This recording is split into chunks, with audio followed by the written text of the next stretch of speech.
ക്യാൻസറുകളിൽ ഒന്നാണ് pancreatic cancer. ഇത് പലപ്പോഴും വൈകിയാണ് കണ്ടുപിടിക്കപ്പെടുന്നത് എന്നതിനാൽ ചികിത്സ ഫലപ്രദമല്ലാത്ത അവസ്ഥയിലേക്ക് കാര്യങ്ങൾ നീങ്ങുന്നു. വയറ്റിന് പിന്നിൽ സ്ഥിതി ചെയ്യുന്ന ദഹനത്തിനും രക്തത്തിലെ പഞ്ചസാരയുടെ അളവ് നിയന്ത്രിക്കാനും സഹായിക്കുന്ന ഒരു പ്രധാന അവയവമാണ് പാൻക്രിയാസ്. എന്നിരുന്നാലും ഈ അവയവത്തിൽ അപൂർവമായി മാത്രമേ ട്യൂമറുകൾ ഉണ്ടാകാറുള്ളൂ. അഥവാ ഉണ്ടായാൽ തന്നെ അതിജീവന സാധ്യത വളരെ കുറവാണ്.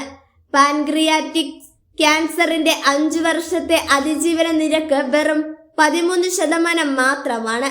രോഗം കൂടുതൽ ഗുരുതരമായ അവസ്ഥയിൽ എത്തുമ്പോഴാണ് സാധാരണയായി ലക്ഷണങ്ങൾ കണ്ടു തുടങ്ങുന്നത്. അതുകൊണ്ട് തന്നെ വായിലെ സൂക്ഷ്മാണുക്കൾ പോലെയുള്ള അപകട സാധ്യതാ ഘടകങ്ങൾ മനസ്സിലാക്കുന്നത് നേരത്തെയുള്ള രോഗനിർണയത്തിന് സഹായിച്ചേക്കാം. ന്യൂയോർക്ക് യൂണിവേഴ്സിറ്റിയിലെ ക്യാൻസർ എപ്പിഡെമിയോളജിസ്റ്റായ റിച്ചാർഡ് ഹെയ്സും സംഘവും നടത്തിയ പഠനത്തിലാണ് വായിലെ ചില സൂക്ഷ്മാണുക്കൾക്ക് പാൻക്രിയാറ്റിക് ക്യാൻസർ സാധ്യതയുമായി ബന്ധമുണ്ടെന്ന് കണ്ടെത്തിയത്. 50-നും 70-നും ഇടയിൽ പ്രായമുള്ള 3 ലക്ഷത്തിലധികം ആളുകൾ നടത്തിയ 2 പഠനങ്ങളിൽ നിന്നുള്ള ആരോഗ്യ രേഖകളും വായ കഴുകിയ സാമ്പിളുകളും ഗവേഷകർ പരിശോധിച്ചു.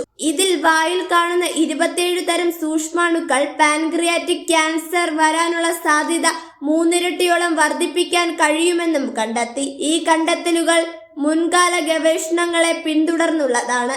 വായിലെ ചില സൂക്ഷ്മാണുക്കൾ ഉമിനീരിലൂടെ ദഹന വ്യവസ്ഥയിലേക്കും അവിടെ നിന്ന് പാൻക്രിയാസിലേക്കും എത്താൻ സാധ്യതയുണ്ടെന്നാണ് ഗവേഷകർ കരുതുന്നത്. ഗവേഷകർ പ്രത്യേകിച്ച് 3 തരം ബാക്ടീരിയകളെയും 1 തരം ഫംഗസുകളെയുമാണ് തിരിച്ചറിഞ്ഞത്. ഈ പഠനം പാൻക്രിയാറ്റിക് ക്യാൻസർ രോഗനിർണയത്തിനും പ്രതിരോധത്തിനും പുതിയ പ്രതീക്ഷ നൽകുന്നു. വായിലെ സൂക്ഷ്മാണുക്കളുടെ ഘടന പരിശോധനത്തിലൂടെ രോഗം വരാൻ സാധ്യതയുള്ളവരെ നേരത്തെ തന്നെ തിരിച്ചറിയാൻ ഡോക്ടർമാർക്ക് കഴിഞ്ഞേക്കാം.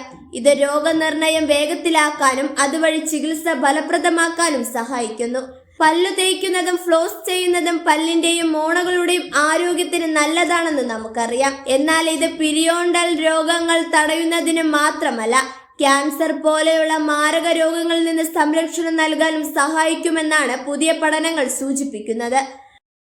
ശ്രദ്ധിക്കുക, എന്തെങ്കിലും രോഗലക്ഷണങ്ങൾ ഉണ്ടെങ്കിൽ കൃത്യമായ രോഗനിർണയത്തിനും ചികിത്സയ്ക്കും ഒരു ഡോക്ടറെ സമീപിക്കേണ്ടതാണ്. നന്നായി പാലിക്കുന്നത് പൊതുവായ ആരോഗ്യത്തിനും പ്രത്യേകിച്ച് ക്യാൻസർ പോലെയുള്ള രോഗങ്ങൾ തടയാനും ഏറെ നിർണായകമാണ്.